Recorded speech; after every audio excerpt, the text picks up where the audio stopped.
우리 다 같이 하나님의 말씀 보시겠습니다. 하나님 말씀은 야고보서 4장 11절에서 12절까지의 말씀입니다.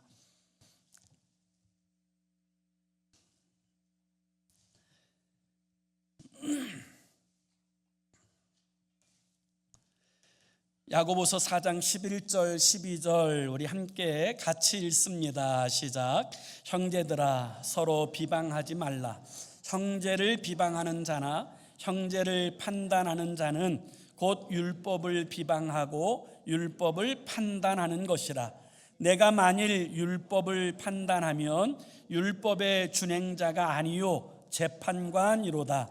입법자와 재판관은 오직 한 분이시니 능히 구원하기도 하시며 멸하기도 하시느니라. 너는 누구이기에 이웃을 판단하느냐. 아멘. 오늘 이 시대 현대를 가리켜서 갈등과 대립의 시대라고 사회학자들이 그렇게 표현하고 있는데요.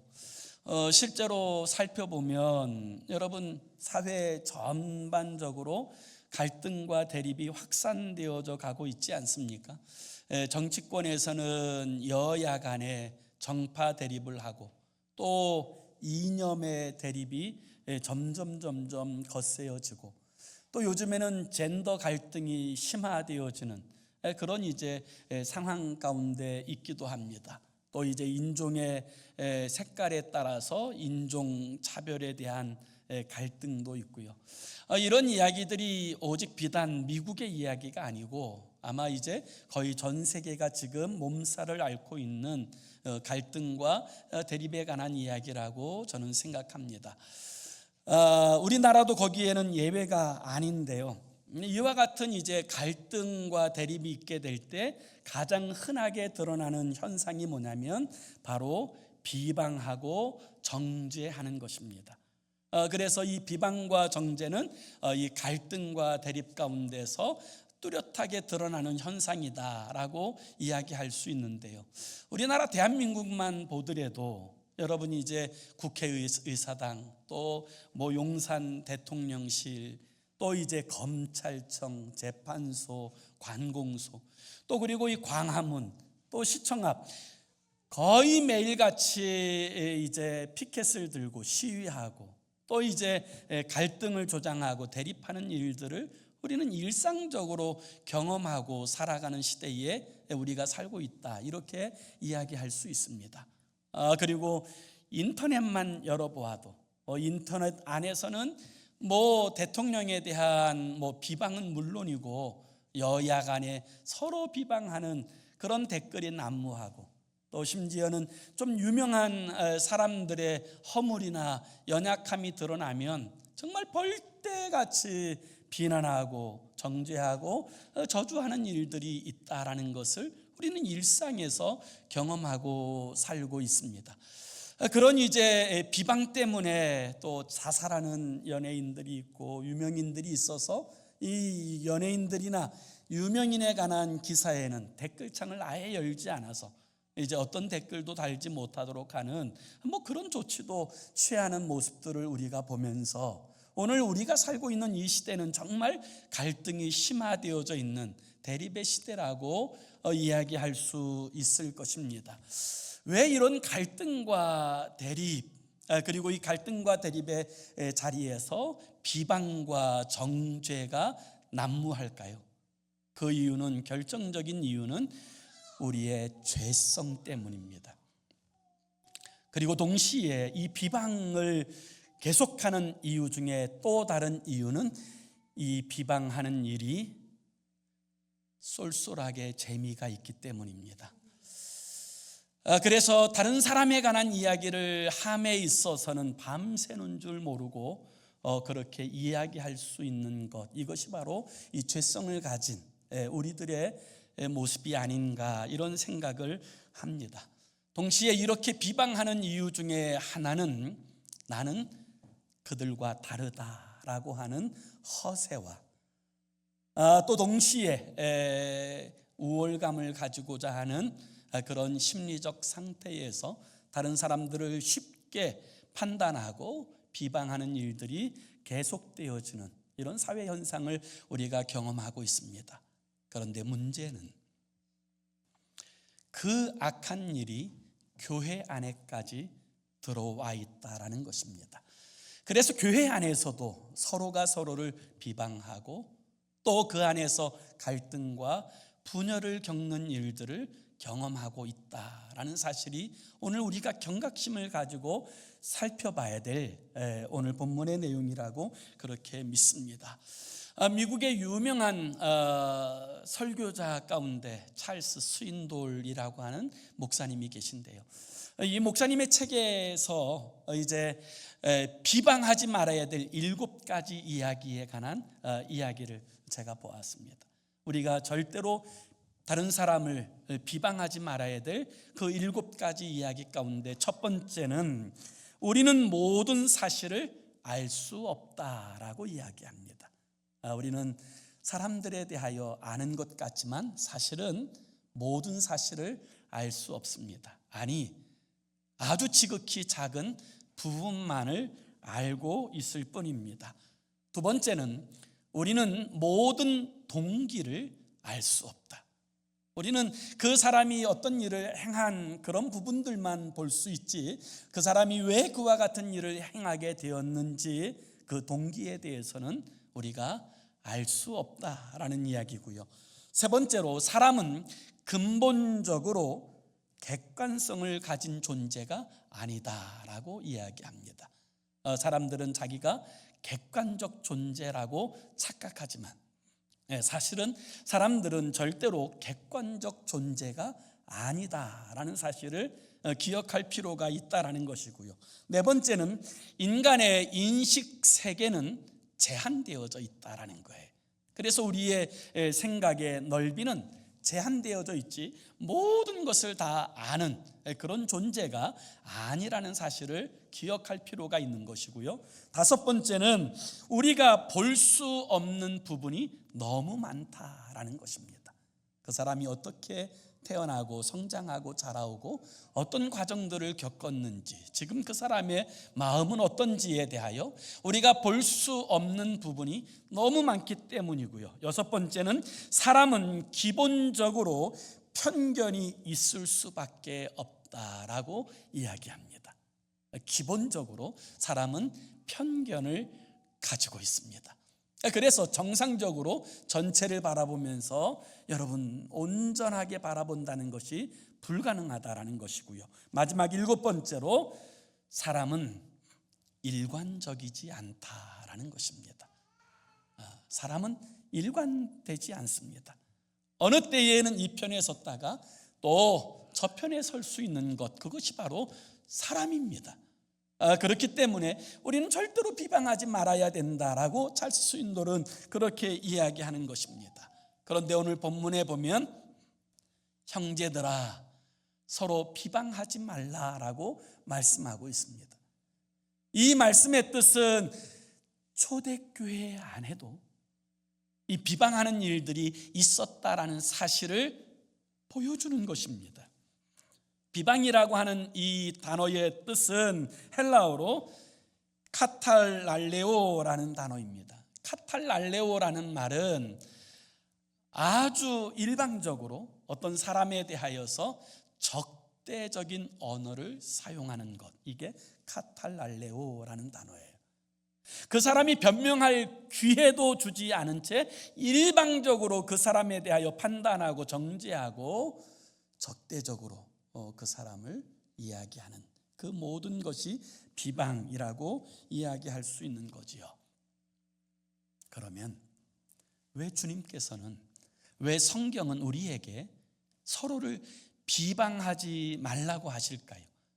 그 첫 번째 이유는 우리가 서로 형제이기 때문입니다. 다시 말하면 우리가 서로 한 가족이기 때문입니다. 우리 11절의 말씀을 우리 한번 다 같이 함께 같이 읽습니다. 시작.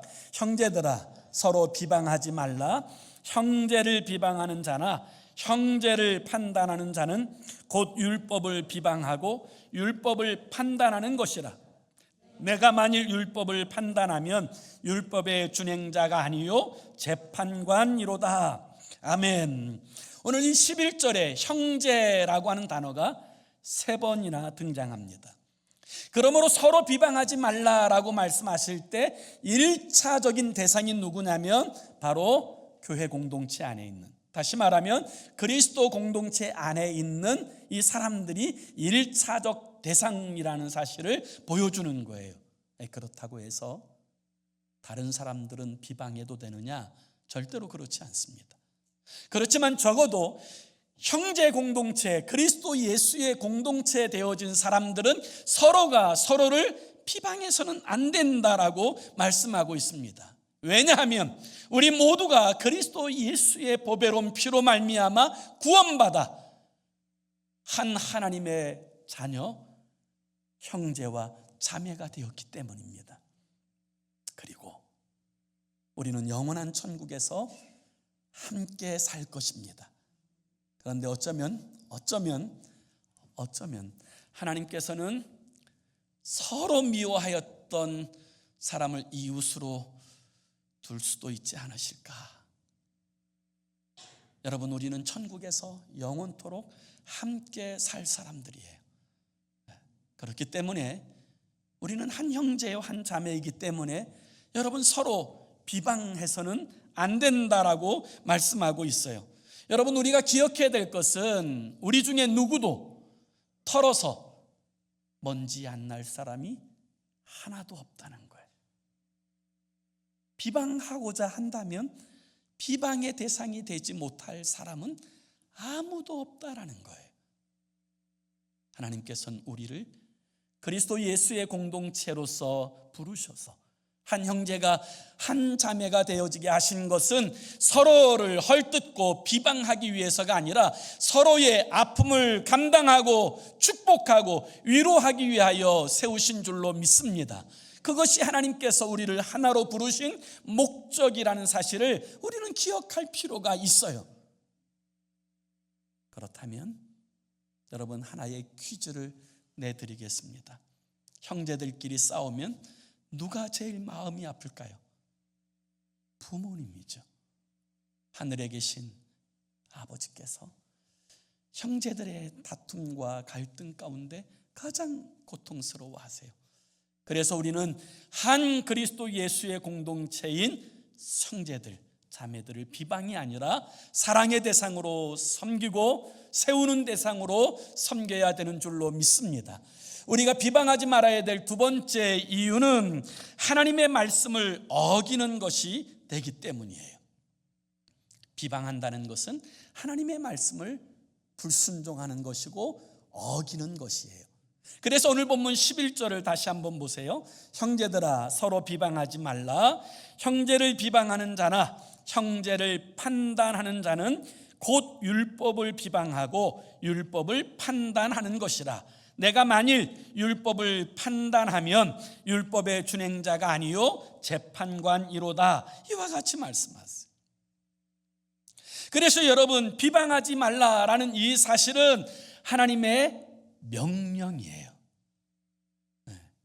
비방하지 않았으면 좋겠다, 그렇게 말씀하시는 것이 아니고, 비방하지 말라고 권고하시는 것이 아니고 비방하지 말라라고 명령하시는 거예요. 그렇기 때문에 우리는 이 말씀 앞에서 순종할 것이냐 아니면 순종하지 않을 것인가를 결단해야 되는 거예요.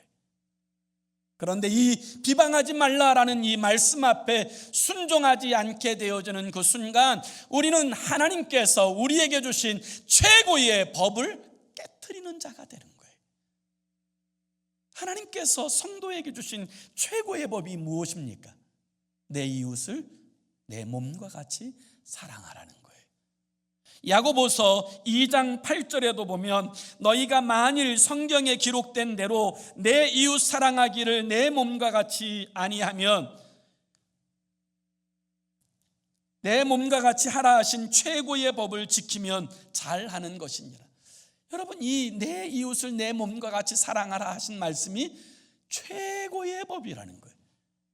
그 법을 지키면 잘하는 것이라는 거예요. 그런데 그 법을 깨뜨리고 미워하고 비난하고 정죄하면 이 하나님의 최고의 법을 깨트리는 자가 되어지는 것이라는 거예요. 사랑하는 여러분, 율법은 형제를 사랑하라고 말씀하세요.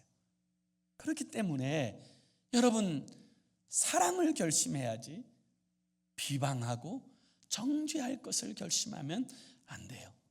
적어도 그리스도 예수 안에 있는 사람들 간에는 서로가 서로를 용납해주고 그 아픔을 이해해주고 붙들어 줘야 되는 거예요. 여러분, 한 가족이 서로가 서로를 붙들어 주지 않으면 누구를 붙들어 주겠습니까? 혹시 화가 나더라도 그 안에서 싸우고, 여러분, 밖에서는 절대로 비방하지 말아야 합니다. 그 이유는 누워서 침뱉기에 하나님의 영광을 가리는 거예요. 그래서 우리는 그리스도 예수의 공동체 안에서 비방하지 말아야 된다라는 사실을 반드시 기억할 필요가 있고요. 비방하지 말아야 될 세 번째 이유는 하나님의 주권을 침해하는 것이기 때문이에요. 비방하는 것이 하나님의 자리에 서는 것이기 때문이에요. 다시 한번 12절의 말씀도 우리 한번 같이 읽습니다. 12절 시작. 입법자와 재판관은 오직 한 분이시니 능히 구원하기도 하시며 멸하기도 하시느니라. 너는 누구이기에 이웃을 판단하느냐. 아멘. 여러분, 하나님만이 이 세상의 모든 사람들을 정확하게 판단할 지혜와 능력을 가지고 있는 줄로 믿습니다. 사람은요, 그 사람의 동기와 마음과 중심 어떤 것도 살피지 못해요. 우리는 그런 존재인 것을 여러분 이해하는 것이 중요해요. 2차 세계대전이 끝난 후에 영국의 한 대학교에서 그 젊은 교수가 학생들을 가르치고 있었습니다. 한 번은 이 젊은 교수가 학생들을 가르치면서 하나의 이야기를 하고서 이것이 옳다고 여기는 사람들은 모두 다 오른손을 들라, 이렇게 이야기했습니다. 그러자 그 강당에 있었던 사람들이 다 손을 들긴 했는데 한 사람만 오른손이 아니라 왼손을 번쩍 드는 거예요. 그게 가만히 살펴보니까 좀 나이가 든 티가 난 이 사람인데 유일하게 왼손을 들고 있으니까 이 젊은 교수가 이 나이 들었다고 젊은 교수를 무시하나? 이런 마음이 이제 드는 거예요. 그래서 다시 한번 이 교수가 이렇게 이야기합니다. 그 말이 정말 사실이라고 믿는다면 다 오른손을 들라고. 그랬더니 다 손을 들었는데 이 사람은 또 왼손을 드는 거예요. 이 교수님이 너무 화가 나니까 이 왼손을 든 사람을 향해서 이제 비난하기 시작합니다. 왜 당신은 모든 사람들이 오른손을 드는 동안 당신은 왜 왼손을 듭니까? 내가 젊다고 무시하는 겁니까? 그렇게 이야기하게 되자 그 사람이 그 자리에서 조용히 일어납니다. 그리고 이렇게 이야기해요. 교수님, 죄송합니다. 제가 이번 전쟁에서 팔 하나를 잃었습니다. 알고 봤더니 오른팔을 잃은 거예요. 그래서 왼손밖에 들 수가 없었던 거예요. 그 모습을 보고는 이 교수가 달려가서 엎드려 사죄했다고 하는 그런 일화가 내려와요. 여러분, 사람이 보는 것은 한정적이에요. 외모만 보는 거예요. 겉만 보는 거예요. 그 사람이 어떤 상황에서 왜 그곳까지 왔는지, 어떤 마음의 중심인지 사람은 절대로 다 알 수가 없습니다. 그래서 이 일에 대한 심판자는 오직 하나님 한 분밖에 없어요. 이 사실을 인정하는 것이 중요합니다. 그래서 여러분, 하나님의 사람들은 이 심판과 판단을 절대적으로 하나님께 맡기고 하나님을 신뢰하는 법을 배워야 되는 줄로 믿습니다. 하나님만이 완전하게 심판하실 수 있는 분이기 때문이에요. 그래서 오늘 본문의 11절과 12절에 보면 판단이라는 이 단어가 여러 차례 등장하는데 이 판단이라는 이 단어가 헬라어로 크리노라는 단어가 사용되고 있어요. 이 크리노라고 하는 이 단어는 확정하다, 이런 의미예요. 간주하다, 규정하다, 완전하게 확정하다. 이게 이 크리노라고 하는 단어예요. 이 단어가 가지고 있는 뜻은 뭐냐면 이 재판관이 되어서 사람을 완전히 단정하는 것을 의미하는 거예요. 저 사람은 죄인이야, 저 사람은 의인이야. 자신이 하나님의 자리에 서서 너는 옳고 너는 나쁘고, 여러분 이렇게 간주하는 동안에 우리는 치명적인 잘못을 하는 거예요. 치명적인 잘못을 하나님 앞에서 행하는 거예요. 그것이 하나님 앞에서 죄라는 사실을 오늘 주님께서 우리에게 분명하게 말씀하고 있는 거예요. 우리가 기억해야 될 것은, 여러분, 하나님은 우리의 중심을 보시지만 사람은 겉만 봅니다. 아무리 귀한 하나님의 사람 사무엘이라도 이새의 집에 가서는 그 중심을 살피지 못하고 첫째 아들 엘리압에게 기름 부으려고 하지 않습니까? 그때 하나님께서 뭐라고 말씀하세요? 사람은 외모를 보거니와 나 여호와는 중심을 살피느니라. 엘리 제사장은 한나가 간절히 기도하는 모습을 보고는 술 취한 여인이라고 그렇게 비방하였어요. 그렇게 비방하였어요. 여러분, 이제 욥의 친구들은 욥이 당한 그 고난, 그 처참한 모습들을 바라보면서 욥이 죄인이기 때문에 그런 상황에 놓여졌다고 그를 정죄하고 비방하였어요.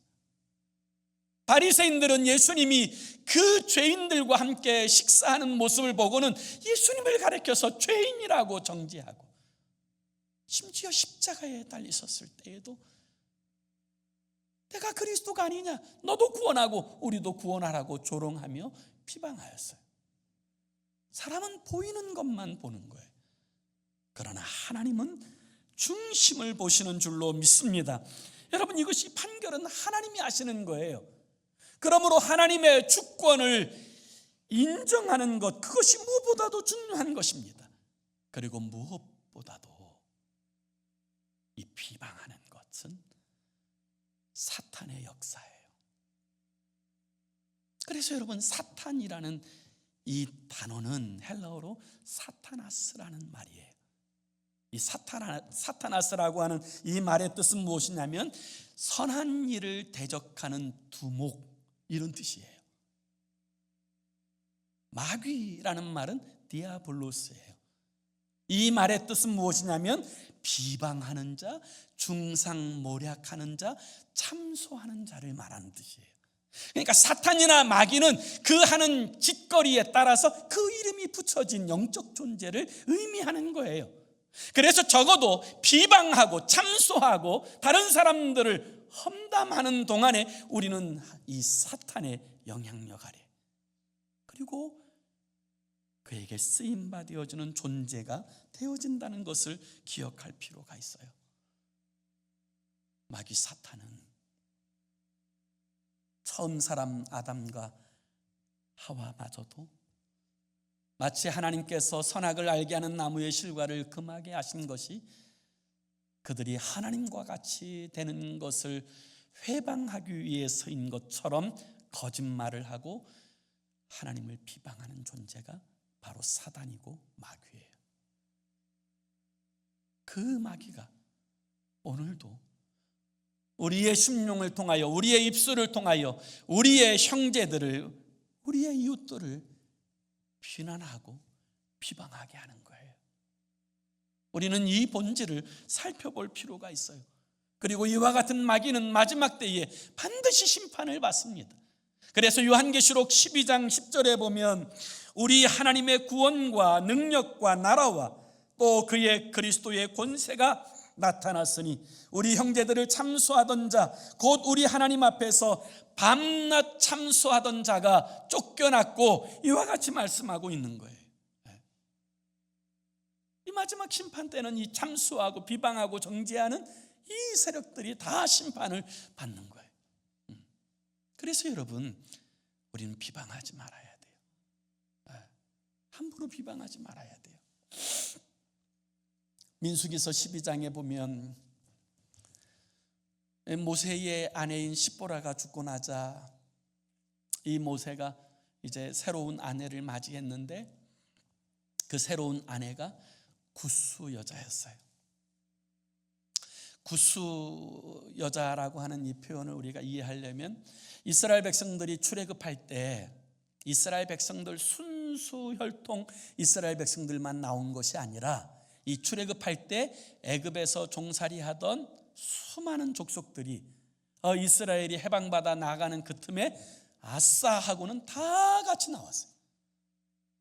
많은 잡족들이 그래서 이스라엘 백성들과 함께 이제 가나안을 향해서 가는 이 행진에 동참하게 되었는데 이 잡족 중에 이 구스 여인이 있었을 거예요. 근데 이 구스라고 하는 이 표현은 뭐냐면 아프리카 계통의 이디오피아 사람을 지칭할 때 표현하는 용어이기도 해요. 그래서 아마 이 모세가 이제 다음 이제 아내를 맞이했는데 그 아내가 바로 아프리카의 흑인 여자였던 거예요. 그 일이 그 당시에 사람들에게는 이게 참 상식적이지 않다, 생소하다. 여러분 이렇게 생각하지 않았겠어요? 왜 우리 민족 중에서 그렇게 아내감을 택할 것이지 어떻게 이방 사람을 그렇게 택하는 것이냐. 물론 이 일이 모세가 이 일이 죄 짓는 일은 아니에요. 왜냐하면 여러분 하나님께서 실제로 이방 혼인을 금지하게 되어진 그 말씀에는 가나안 7족속을 향해서 말씀하신 것이지 모든 이제 사람들과 혼인하지 말라 절대로 이렇게 말씀하신 것이 아니기 때문이에요. 그래서 어떤 이제 신학자들은 이 부분에 대해서 이렇게 해석을 해놓았더라고요. 왜 모세가 하필이면 구스 여자하고 결혼했느냐에 대해서 이 여러 신학자들의 의견이 이렇게 말해요. 율법에 표현된 바 유대인과 이방인 간의 평등 사상 및 이제 친교 관계를 보여주기 위해서였다라고 이야기하고 있어요. 그렇게 표현은 하지만 저도 다 이해가 되진 않아요. 어쨌든 그런 이제 일들 때문에 모세가 이 구스 여자를 아내로 취하자 제일 먼저 반기를 들고 일어선 사람이 있어요. 그것이 누구냐면 그의 누나인 미리암과 그의 형인 아론이에요. 그래서 민수기서 12장 1절은 이렇게 시작됩니다. 모세가 구스 여자를 취하였더니 그 구스 여자를 취하였으므로 미리암과 아론이 모세를 비방하니라. 이 단순히 다른 이제 여자를 취하였다고 비방했다는 뜻이 아니에요. 여기에 또 주도적인 역할을 한 사람이 누구냐면 미리암이에요. 그래서 이름이 여자인 미리암이 먼저 등장하는 거예요. 왜 질투했을까요? 시기 때문이에요. 질투 때문에 비방하는 거예요. 너만 지도자냐? 왜 우리에게는 그런 지도력이 없느냐? 그와 같이 비방하게 되었을 때 하나님께서 그 일에 앞장섰던 미리암에 대해서 진노하십니다. 그래서 그 비방이 끝나자 하나님께서 이 미리암을 머리부터 발끝까지 하얗게 나병이 들게 하세요. 살이 썩게 하세요.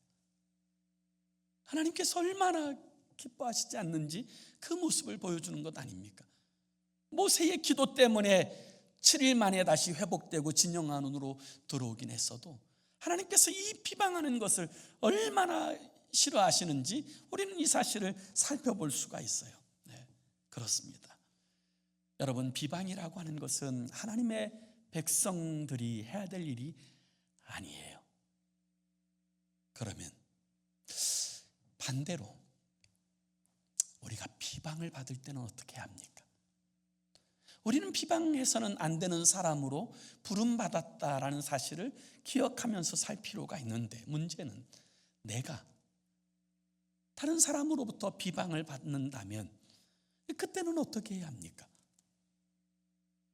그때 성숙한 그리스도 예수의 사람들은 이 비방을 받을 때 해야 될 첫 번째는 자신을 돌아볼 기회로 삼아야 돼요.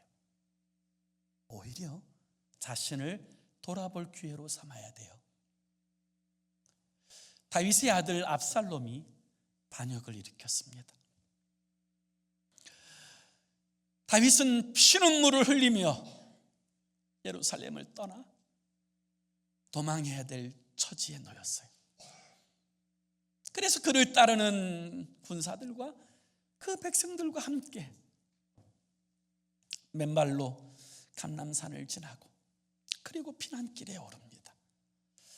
그 피난길에 오르는 그 서글픈 상황 가운데 베냐민 지파의 시므이라고 하는 사람이 이 피난길에 오르는 다윗을 향하여 돌을 던지고 그 흙을 휘날리면서 다윗을 비방하고 저주합니다. 비루한 자여 가거라.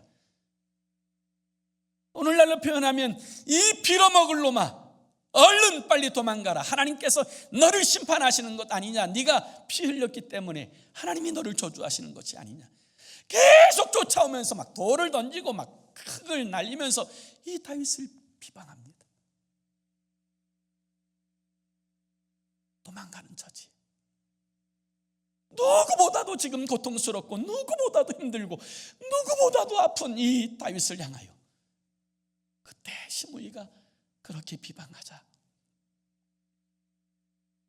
다윗의 바로 옆에 있던 장군 아비새가 이렇게 말합니다. 어디 죽은 개 같은 저 사람이 어떻게 왕을 비방합니까? 내가 가서 단숨에 목을 베겠습니다. 그때 여러분 그 아비새가 가서 목을 베어도 비난할 사람 하나도 없습니다. 다 이해할 수 있는 상황이에요. 그럼에도 불구하고 다윗은 이렇게 이야기해요. 사무엘하 16장 10절에서 12절을 보세요. 왕이 이르되 수르야의 아들들아 내가 너희와 무슨 상관이 있느냐. 그가 저주하는 것은 여호와께서 그에게 다윗을 저주하라 하심이니 내가 어찌 그리하였느냐 할 자가 누구겠느냐 하고 또 다윗이 아비새와 모든 신하들에게 이르되 내 몸에서 난 아들도 내 생명을 해하려 하거든 하물며 이 베냐민 사람이랴 여호와께서 그에게 명령하신 것이니 그에게 저주하게 두라. 혹시 여호와께서 나의 원통함을 감찰하시리니 오늘 그 저주 때문에 여호와께서 선으로 내게 갚아 주시리라 하고.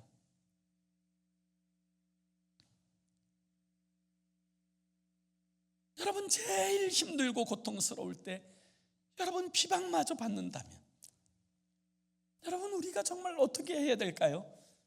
오늘 이 다윗은 자신을 돌아봐요. 그리고 하나님께서 허락하신 것이라고 이야기합니다. 그리고 하나님의 긍휼을 구해요. 하나님의 은혜를 구하는 거예요. 그래서 여러분 우리에게 비방이 온다면 성숙한 그리스도 예수의 사람들은 이 비방을 자신을 돌아보고 살필 기회로 삼아야 되는 것이고요. 두 번째는 우리가 비방을 받을 때 우리는 비방하는 자를 불쌍히 여겨야 돼요. 비방하는 자를 불쌍히 여겨야 돼요. 하나님의 은혜로 다시 회복된 다윗이 왕궁으로 돌아오게 되자 이 다윗을 저주하고 비방하였던 시므이가 이 다윗을 맞으러 나옵니다. 죽게 되었을 것 같으니까 제일 앞서 나와서 이야기합니다. 제가 잘못하였습니다. 제가 왕을 비난하고 저주하였습니다. 저를 용서해 달라고 이야기해요. 그때 또다시 아비새가 나타나요. 이제는 완전히 처단해야 될 때입니다. 그런데 다윗이 그를 용서합니다. 그를 품어줘요. 그 일을 통하여 다윗이 사람을 얻습니다. 시므이를 얻지는 못해요. 시므이는 사울의 신하이고 그는 영원히 다윗의 대적입니다. 그러나 이 다윗이 시므이를 품어주자 이 베냐민 지파의 사람들이 다윗을 사랑하고 존경하고 온전히 다윗의 편으로 들어오게 되어지는 거예요.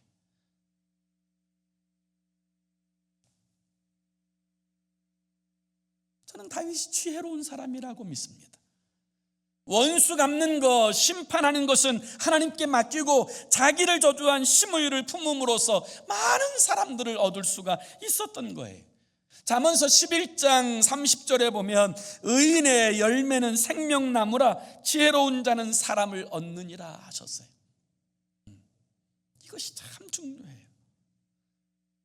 그리고 우리가 비난받는다면 우리가 가져야 될 세 번째 자세는 흔들리지 말고 맡겨진 일에 최선을 다해야 합니다. 사단이 우리를 비방하는 목적은 간단해요. 우리를 흔들어 넘어지게 하기 위해서예요. 우리를 흔들어 좌절하고 낙심하고 무너지게 하기 위해서예요. 그렇기 때문에 여러분, 비방이 있을 때 우리가 승리하는 비결이 뭐냐? 흔들리지 않는 거예요. 그게 승리하는 비결인 줄로 믿습니다. 여러분, 흔들리지 않으면 이길 수가 있게 되어지는 거예요. 모세가 사명을 감당하고자 할 때 서슬퍼런 애굽 왕만 이 모세를 반대한 것이 아니에요. 애굽의 사람들도 이 모세를 비난하고 비방했지만 그 동족인 이스라엘의 천부장들도 그 백성들도 이 모세를 향하여서 비방하고 또 원망하였어요. 그렇지만 모세는 흔들리지 않았어요. 그렇기에 그에게 맡겨진 일을 완수할 수 있었는 줄로 믿습니다. 그래서 성경 갈라디아서 6장 9절에 보면 우리 주님은 우리에게 이렇게 말씀하세요. 우리가 선을 행하되 낙심하지 말지니 포기하지 아니하면 때가 이름에 거두리라. 네, 포기하지 않으면, 흔들리지 않으면 결국 승리하게 되어지는 거예요. 느헤미야가 성벽을 쌓고자 할 때 여러분, 그 대적 원수들은 온갖 일로 방해하였습니다. 그런데 더 아픈 것은 그 이스라엘 백성들도 방해하고 심지어 선지자들이 하나님의 이름을 들먹거리며 그 일을 방해하였어요. 그러나 느헤미야는 흔들리지 않았어요. 믿음으로 그 일을 완수해내었어요. 바울이 선교할 때에도 여러분, 그 이방인들만 반대한 것이 아니에요. 동족이 바울을 죽이려고 얼마나 애를 썼는지 모릅니다. 더군다나 눈물과 피땀으로 세운 고린도 교회 성도들이 이 바울을 가리켜서 돈밖에 알지 못하는 사람이라고 비난하고, 그리고 사도도 아니라고 비방하였지만 여러분, 바울은 흔들리지 않았어요. 그리하여 주님 부르시는 그날까지 그 사명을 다 이루어 가게 된 줄로 믿습니다. 하나님의 아들 예수 그리스도도 마찬가지. 주님이 그 인류 구원의 사명을 이루시기 위하여 그 이 땅에 오셔서 사역할 때요, 세상 모든 사람들이 반대했습니다. 심지어는 그의 형제들도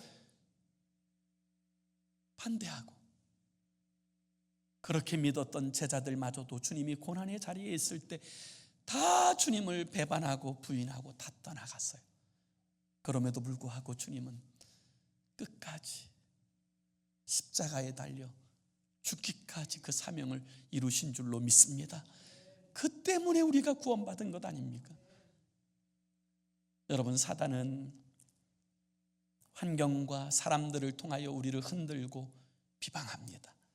그때 우리가 가져야 될 가장 중요한 자세가 뭐냐면 흔들리지 않는 거예요. 흔들리지 않는 거예요. 네. 흔들리지 마세요. 마틴 루터가 어느 날 잠에서 이제 깨어날 때 그 마귀가 이 마틴 루터에게 나타나서 이렇게 이야기하는 거예요. 네가 지금까지 지은 죄의 목록을 한번 보여줄까? 그러면서 이 마틴 루터가 그동안 지은 죄의 목록을 책에 그냥 빼곡하게 쓴 것을 보여주는 거예요. 그때 마틴 루터가 그 모습을 보고는 이렇게 이야기합니다. 그래, 다 맞아. 그렇지만 나는 그리스도 예수 안에서 용서함 받았어. 예수 그리스도의 십자가의 보배로운 핏값으로 구원받았어. 이제는 그건 나와 아무 상관이 없어. 그리고 나서 다시 잠을 잤다고 하는 그런 일화가 있어요. 오늘 우리 그리스도 예수의 사람들은요, 이 주님을 신뢰함으로 담대한 믿음으로 행하여 살아가야 되는 줄로 믿습니다. 여러분, 하나님이 다 하세요. 하나님이 심판하십니다. 그렇기 때문에 심판하는 것은 다 하나님께 맡기고 오늘 우리가 해야 될 일은 무엇이냐? 우리의 사랑하는 형제들을 위로하고 축복하고 격려하고 세워서 살게 해야 되는 줄로 믿습니다. 그것이 우리에게 주어진 하나님의 사명이에요. 사명이에요. 이 약한 세대에 여러분 살리는 자로 하나님의 뜻을 이루어내는 저와 여러분의 삶이 되기를 예수의 이름으로 축원합니다. 기도합시다. 우리 함께 같이 기도하기 원하는데요, 이렇게 기도했으면 좋겠어요. 주님, 저의 입술에 파수꾼을 세워주셔서 살리는 말하는 복된 하나님의 사람이 되게 하여 주소서. 다윗은 사울이 자신을 죽이려고 10년을 넘게 쫓아왔어도 한 번도 원수 갚으려고 하지 않았어요.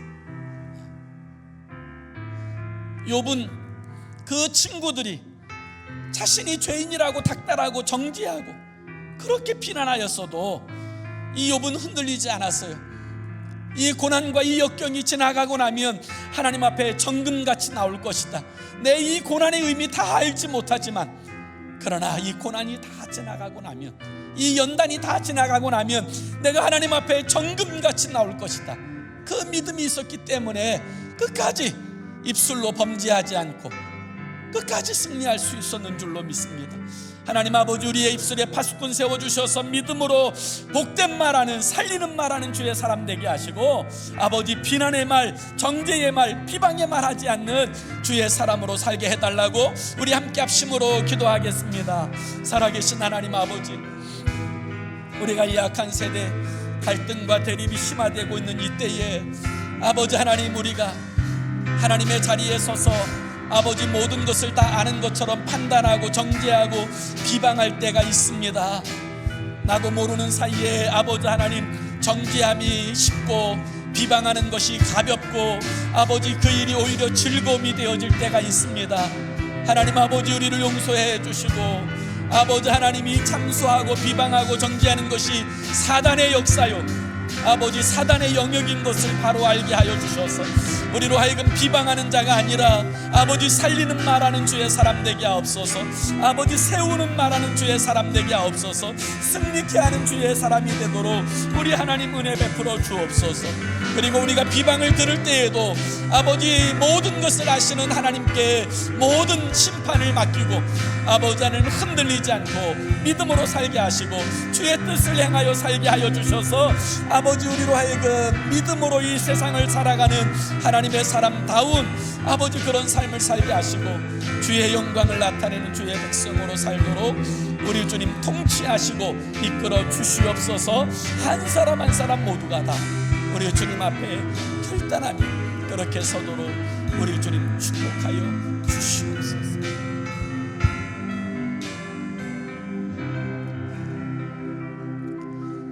사랑하는 주님, 이 갈등과 대립이 심화되는 이때 우리는 이 세상 풍조를 따라서 너무 쉽게 정죄하고 너무 쉽게 판단하고 너무 쉽게 비난하고 아버지 너무 쉽게 욕하는 아버지 그 일에 길들여져 있는지 모르겠습니다. 오늘 주님께서는 우리에게, 하나님의 사람들에게 비방하지 말라, 재판관처럼 하나님의 자리에 서서 판단하지 말라, 주님 주신 이 말씀을 우리 마음에 새기게 하시고 아버지 하나님, 판단하고 비방하는 대신에 세우는 말하는 주의 사람 되게 하옵소서. 격려하고 살리는 말하는 주의 사람 되게 하여 주옵소서. 아버지, 때로는 내 마음에 들지 않아도 위로하고 축복하는 말하는 주의 사람으로 살아 우리 하나님의 뜻을 이 땅에 세워내는 주의 사람 되게 하여 주옵소서. 예수님의 이름으로 기도 올리옵나이다. 아멘.